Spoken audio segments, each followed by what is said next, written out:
కాకినాడ జిల్లా పిఠాపురానికి AP deputy CM Pawan Kalyan చేరుకున్నారు. చేబ్రోలులోని తన నివాసానికి చేరుకున్న పవన్ కు పార్టీ అభిమానులు, కార్యకర్తలు ఘన స్వాగతం పలికారు.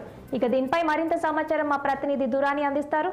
దురాని, చెప్పండి, కాకినాడ జిల్లా పిఠాపురానికి డిప్యూటీ సీఎం పవన్ కళ్యాణ్ చేరుకున్నారని సమాచారం ఉంది. అక్కడ పరిస్థితి ఎలా ఉంది? గుడ్ మార్నింగ్ సానా. పవన్ కళ్యాణ్, ఉప ముఖ్యమంత్రి పవన్ కళ్యాణ్ పిఠాపురం చేరుకున్నారు. అంటే చేబ్రోలు నివాసానికి చేరుకున్నారు. అక్కడ నుంచి గొల్లపురం రావడానికి ఇంకా 10-15 నిమిషాలు పడుతుంది. ఇక్కడ భారీ ఎత్తున పెన్షన్ పంపిణీ కార్యక్రమం చేపడుతున్నారు. ఇందులో భాగంగా తొలుత ముందు రాజమండ్రి విమానాశ్రయం చేరుకొని అక్కడ నుంచి నేరుగా చేబ్రోలు నివాసం చేరుకున్నారు. ఎందుకంటే ఆయన దీక్షలో ఉన్నారు కాబట్టి తొలుత పూజా కార్యక్రమాలు చేయాల్సిన అవసరం ఉన్న దృష్ట్యా అది చేసుకుని నేరుగా గొల్లపురం కన్వెన్షన్ సెంటర్ వస్తారు. గొల్లపురం చేరుకునే తర్వాత పెన్షన్ పంపిణీ మొదలు పెడతారు. ఇప్పటికే ఇక్కడ చాలా కట్టుదిట్టమైన ఏర్పాట్లు చేశారు. కేవలం పాసులు ఉన్న వారికి మాత్రమే లోపల అనుమతిస్తున్నారు. అలాగే ఎంపిక చేసిన ఈ వికలాంగులు ఎవరైతే ఉన్నారో, అలాగే వృద్ధులు ఎవరైతే ఉన్నారో వారిని మాత్రమే లోపల పెట్టారు. వారికి నేరుగా ఉప ముఖ్యమంత్రి పవన్ కళ్యాణ్ ఈ పెన్షన్ అందజేసే ప్రక్రియ చేపడతారు.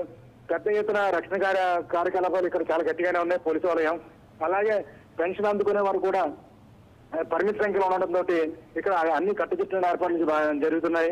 పవన్ కళ్యాణ్ అయితే కనుక మా భద్రత, మీ భద్రత మా భరోసా అంటూ ఏదైతే కూటమి ప్రభుత్వం నినాదం ఎత్తుకుందో దాని ప్రకారమే సామాజిక పెన్షన్ పంపిణీ ఉంటుందని, ఎన్టీఆర్ భరోసాతో అందరినీ ఆదుకుంటామని, ఈ ఎవరైతే అర్హులు ఉన్నారో వారందరికీ పెన్షన్ అందజేసే కార్యక్రమాలు చేపడతామని, మిగిలిపోయిన వారికి కూడా పెన్షన్ అందజేత ఉంటుందంటూ వివరించారు.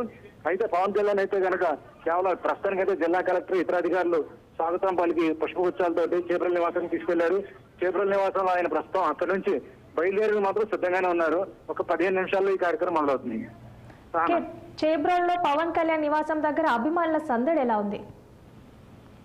ఇంతకు ముందు అయితే ఆయన జనసేన అధ్యక్షుడిగా ఉన్నప్పుడు అయితే కనుక అభిమానుల టార్గెట్ చాలా ఎక్కువగా ఉండేది. ప్రస్తుతం అయితే ఆయన ఉప ముఖ్యమంత్రిగా ఉన్నారు కాబట్టి పోలీసులు మాత్రం పూర్తిగా రక్షణ వల్ల ఏర్పాటు చేశారు. కార్యకర్తలని, నాయకుల్ని పెద్దగా అడవుడు చేయకుండా మధ్యాహ్నం నుంచి వారితో ఎలాగ సమీక్ష సమావేశాలు ఉంటాయి కాబట్టి అక్కడ కలుసుకోమని చెప్పి సూచనలు ఇచ్చారు. అలాగే ఎక్కడ పడితే అక్కడ కరెక్ట్ గా బారికేడ్లు ఏర్పాటు చేసి కార్యకర్తలు మీద రాకుండా మాత్రం ఎగబడకుండా చూస్తున్నారు. జనసేన కార్యకర్తలు అయితే చాలా ఉత్సాహంగా పాల్గొనేందుకు ఉన్నప్పటికీ మధ్యాహ్నం నుంచి మాత్రమే వాళ్ళకి అనుమతి ఉంటుందని, మధ్యాహ్నం కార్యక్రమాల్లోనే పాల్గొనాలంటూ పోలీసులు సూచించడంతో జనసేన కార్యకర్తలు, నాయకులు కూడా వెనక్కి తగ్గారని చెప్పాలి. ప్రస్తుతం అయితే కనుక లిమిటెడ్ గానే ఉన్నారు కాన్వాయ్. అయితే అక్కడ నుంచి నేరుగా సత్యకృష్ణ కన్వెన్షన్ సెంటర్ కి గొల్లపురం చేరుకున్న తర్వాత మాత్రమే కార్యక్రమం మొదలవుతుంది. అప్పటి వరకు అయితే మధ్యాహ్నం నుంచి మాత్రం కార్యకర్తలు, అభిమానుల సందడి ఎక్కువగా ఉంటుందని మాత్రం ఖచ్చితంగా చెప్పుకోవచ్చు.